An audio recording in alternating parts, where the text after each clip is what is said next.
Hi guys, it's Mishel, Deception Bytes, and it is August 20th and it's 2:03 p.m. Eastern Time. I hope you're all doing well this Monday. Happy Monday to everyone. This, I believe, is the earliest the earliest time I've recorded a video, the earliest in the day anyway that I've recorded a video. So let's hope that it's that I'm turning over a new leaf here. So anyway, let's get started. We are going to pick up from where we left off. Now, my last video was on August 19th, and I did do all of the posts up until the time that, till the end of the video, but evidently Q posted later that evening at around 11 o'clock p.m. Eastern Time. Q posted more, which I missed because I was in bed. So we're going to cover those now, and we also have one post from today, August 20th. So let's get started. Now, Q says here, movie one. Now, as we're going to see further down, there are 3 movies. Q calls it a trilogy. So this is movie 1, and he says Showtime. Now, when you go to a movie and it's Showtime, well, Showtime is Showtime. It means the previews are over, you're sitting there, you've got your popcorn, you've got your drink, you got maybe your feet up, which you shouldn't. You shouldn't have your feet up on the seats. That's rude. Anyway, and you're ready for the movie to start, right? You're ready for the title and the credits and not the credits, but the title and all that to start rolling and it to begin. So that's where we are right now with movie 1. We're at Showtime. It's time to begin. So sit down and silence your cell phones. That's what I think Q is saying, more or less. Now, I looked at this, trying to figure it out, and to me, the most reasonable explanation of what this is a chain of communication and involving 6 unnamed persons. Now, why they are unnamed, I don't know, but there's obviously a good reason, or they would be named. So here, I wondered if this was perhaps Barack Obama, but Q doesn't ever call Barack Obama. He always calls him Hussein. So personally, I think this is Bruce Orr to Chuck Schumer to Bruce Orr to Nellie Orr to Chuck Schumer to Nellie Orr to Bruce Orr to 6 unnamed people. And that is the chain of communication of the information that, Nellie Orr, of course, provided to, Bruce, and Bruce provided to others. So that's what that looks like to me. Now, who instructed the DOJ to release select text messages? Well, it would be Deputy Attorney General Rod Rosenstein, because he said the DOJ made the messages public after getting requests for them from Congress.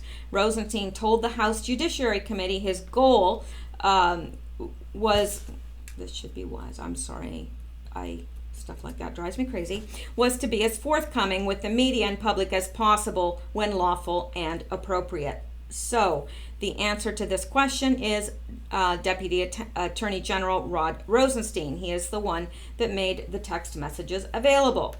Now, Justice Department Inspector General Michael Horowitz's office said it had no objections to the DOJ releasing those text messages from a former member of Special Counsel Robert Mueller's team to Congress, but the DOJ did not specifically consult the Inspector General before releasing those records to the media.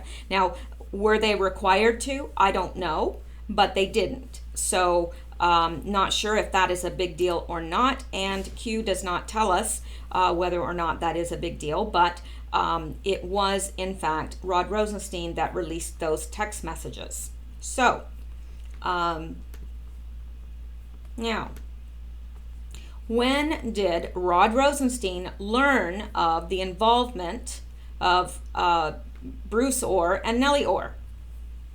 Well, I don't know.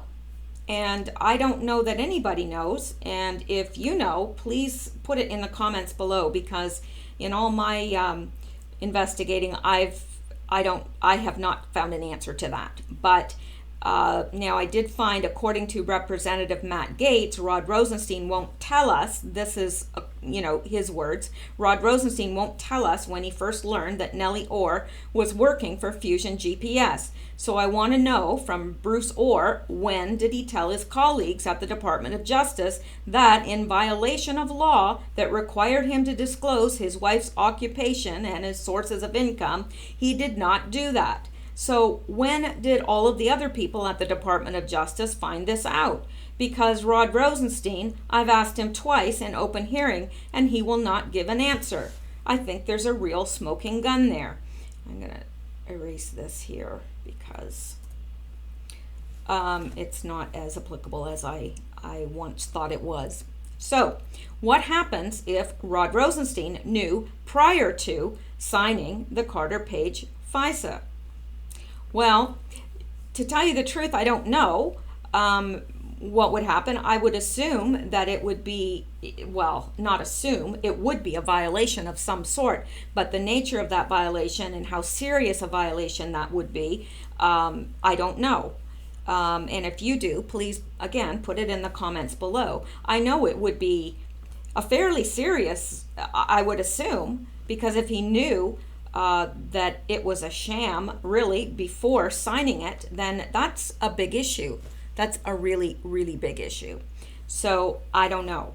Now, I personally think that he did know, but, I don't have any proof of that other than Q is asking us. So is Q kind of hinting that he did know? I think he is. But I'd be interested in your point of view as well. Now, why did Rod Rosenstein, under congressional testimony, refuse to answer the question regarding reading of FISA prior to execution? And they did. They asked him several times whether he'd read the FISA prior to signing it. But, it makes sense that if he's done something wrong, he wouldn't want to answer and say, oh yeah, I read it all, because he would deny himself plausible deniability. If he hadn't read it, then he could say, well, I didn't know that was in there. But if he had read it, and the other thing is too, saying that he hadn't read it is, kind of, abandoning his duties, I would assume. I don't sign anything unless I read it, ever. That's common sense. You never sign your name without reading something, ever. Because you're, especially in a situation like that, or in a corporate situation even, let alone a political situation, you don't sign things you don't read. Never. So, don't know. But I think he's trying to save his bacon. Now, here, Q is saying, oops, who signed page? Now, he gives us this link, and I'll go out to it, but before I do, this is the link that he gave us, but it's not working. So this is, I found a working link here. So we'll look at that. But he said, well, actually, let's go look at it now. Hang on here.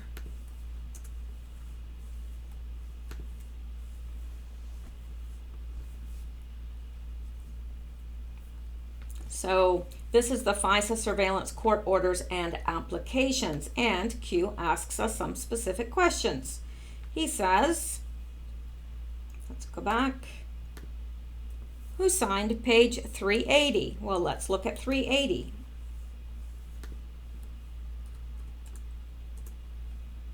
Well, it's redacted. But whoever it is, it's Supervisory Special Agent, Federal Bureau of Investigation.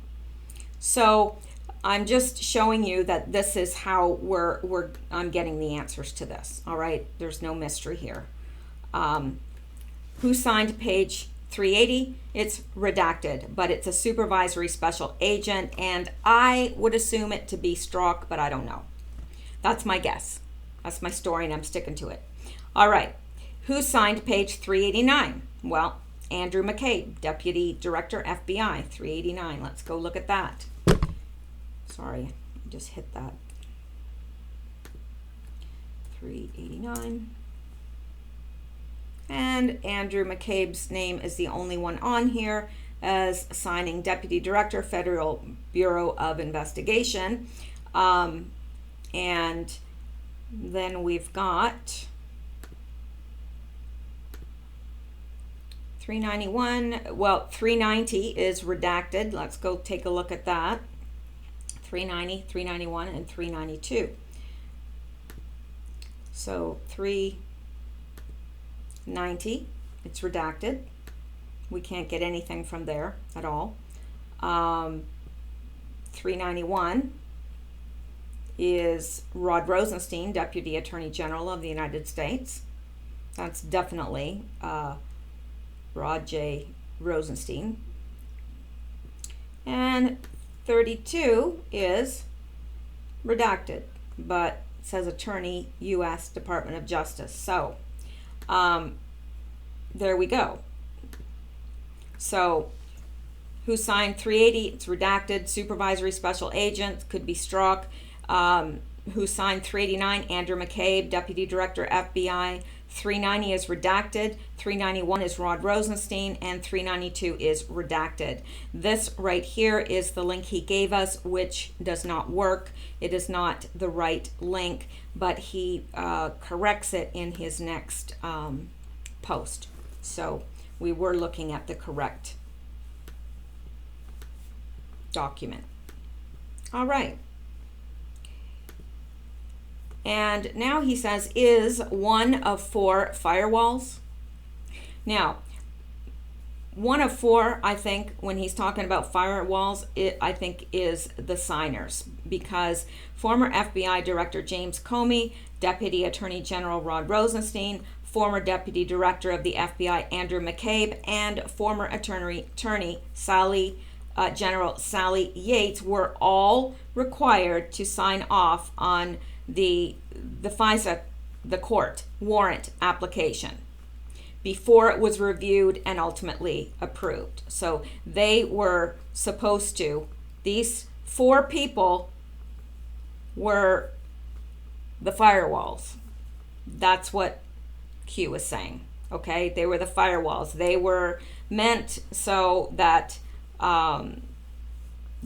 it wouldn't get past them if there was a problem, right? That was the intended use, but actually they were not really acting in as the way they should. Because I know I had a job in corporate America and for a Fortune 50 company, and I know that when I signed off on things, it had to be, I would sign, and then there was like 4 other people that would sign off after me. So we were all kind of firewalls to keep any of the errors or whatever. If I made an error, then hopefully the next person would catch it. If they made an error, hopefully the next person would catch it, and so forth.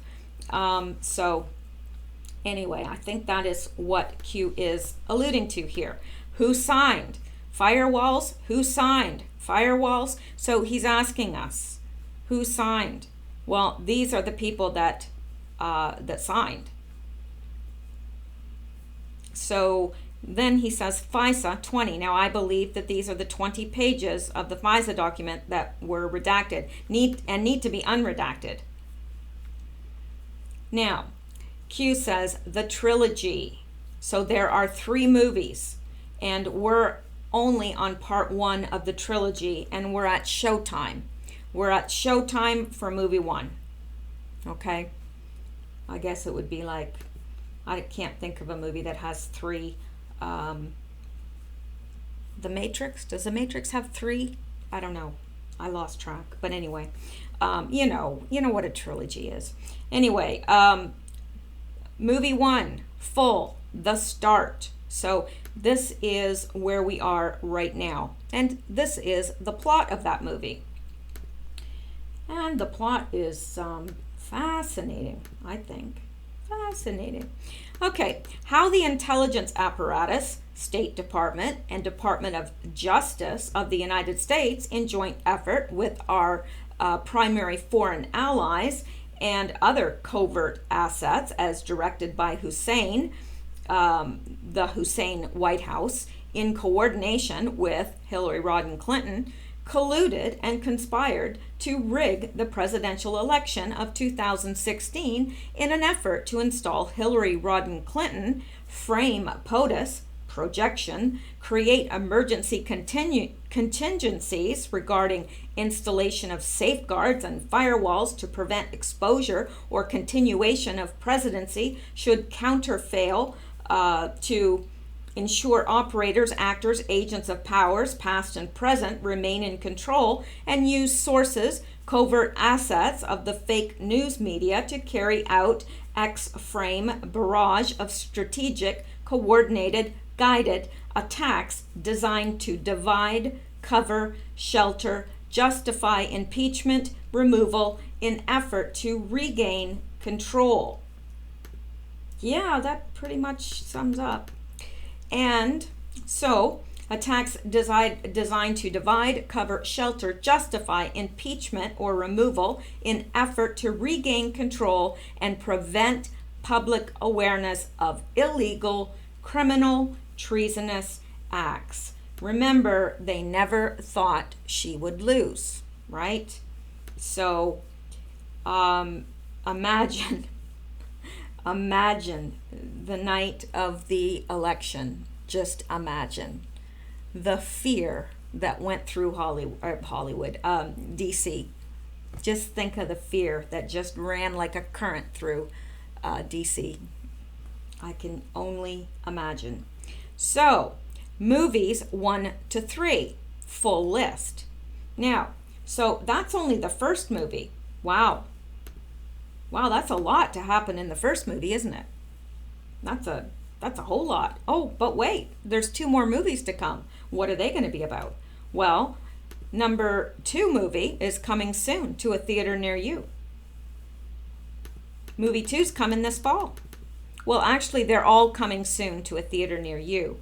Although he told us it was showtime for movie number 1. So I'm sitting there and I've got my popcorn and I'm waiting. I've got my cell phone turned down. I'm waiting. I've got the next few hours to just, watch the movie and munch on my popcorn. So, coming soon to a theater near you. Movie 2, coming this fall. Wow.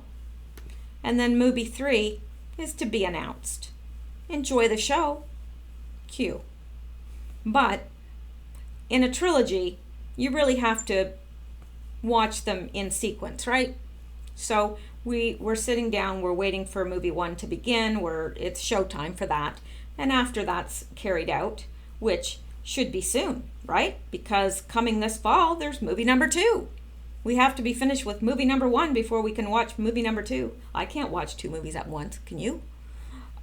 So yeah, so this is going to get tied up soon, because coming this fall, we got another movie. Woohoo! And then we don't know when movie 3 is going to be. They're probably making it right now. I don't know. Anyway, so that is the first post, and that was posted late last night. And then Q, curiously enough, reposts the exact same. This is the exact same post, except it has a working link. So whether he just reposted this so that we'd have a working link or not, I don't know. Or whether he is reposting the whole thing to emphasize how important and how serious this really is. It's one of those 2 things, I would imagine, because I don't see any difference between these 2 posts at all, except for the working link. So we're going to skip over this because it would be silly for me to go over the exact same thing again. And we're going to come up to the next one that was, now this was late last night as well, and it was 11:16 at night Eastern time. And Q is making reference to this Anon's post, and he says, listen close. Session hints to trust the plan. 3 minutes, 33-second clip. Out effing standing. Now, let's go take a look. And Q, of course, acknowledges it.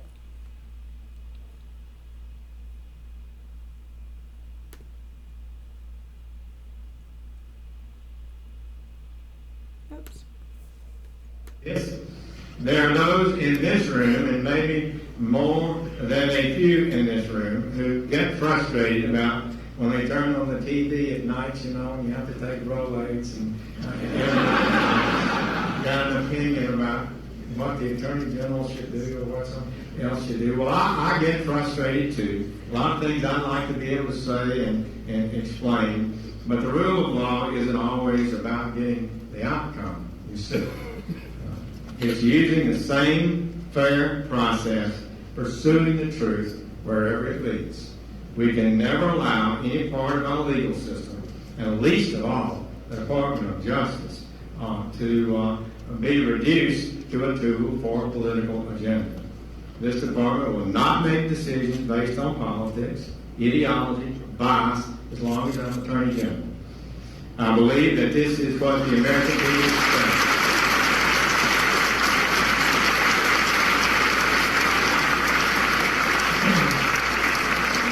I think this is what the American people expect and deserve from the Department of Justice. And we will not confirm investigations or leak sensitive law enforcement information to get a few cheap headlines. I am determined, we are determined as a team in the Department of Justice to reestablish proper discipline in these matters that has been eroded.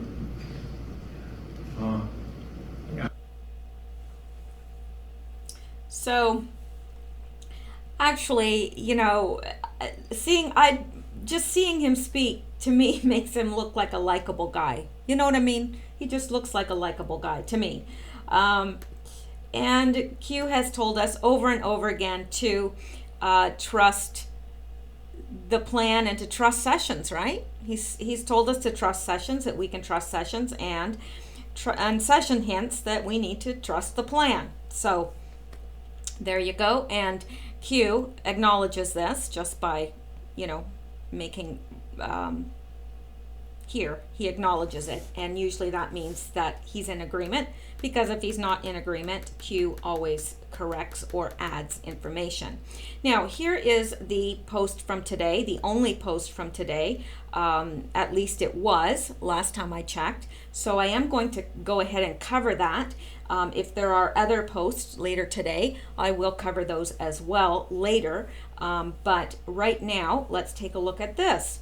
And I'm a little bit, I can't say that I'm 100% sold on what this exactly means, but this is, Q is making reference to his own post here, and in this post, Q is referencing line 4 of an email from Comey, and it was dated 12/9/16, and it says ...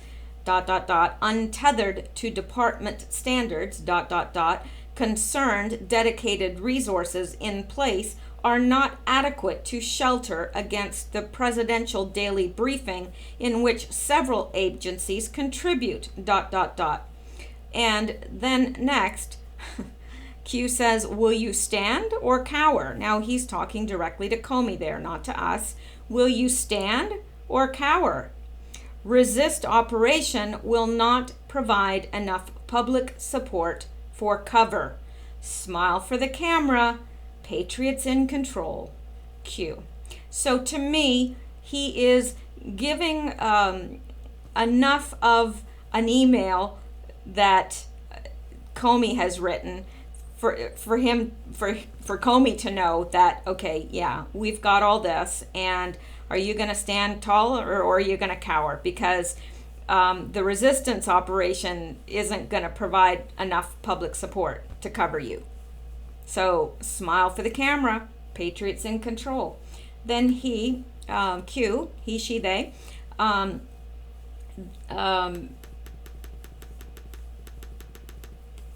puts that one with this from Comey, and this is from the 19th of August, which was yesterday, obviously.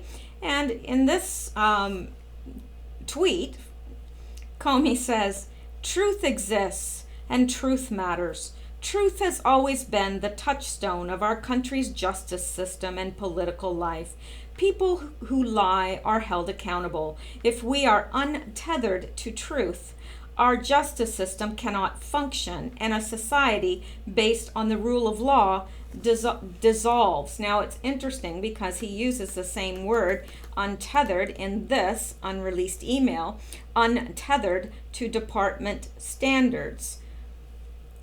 Concerned, dedicated resources in place are not adequate to shelter against the presidential daily briefing in which several agencies contribute. So, what is he trying to do here? Is he trying to paint himself as a good guy that is telling the truth? Has he flipped sides and, and kind of, I don't know. But it's interesting that this tweet comes out after, when was this one? Hang on here, sorry. This one was the 16th of August. Okay, so this was the 16th of August that, this came out. And then on the 19th, we get this. And let's go, sorry. I keep hitting that for some reason. I should move it back a little bit. Let's go see this in all its glory here. And here it is.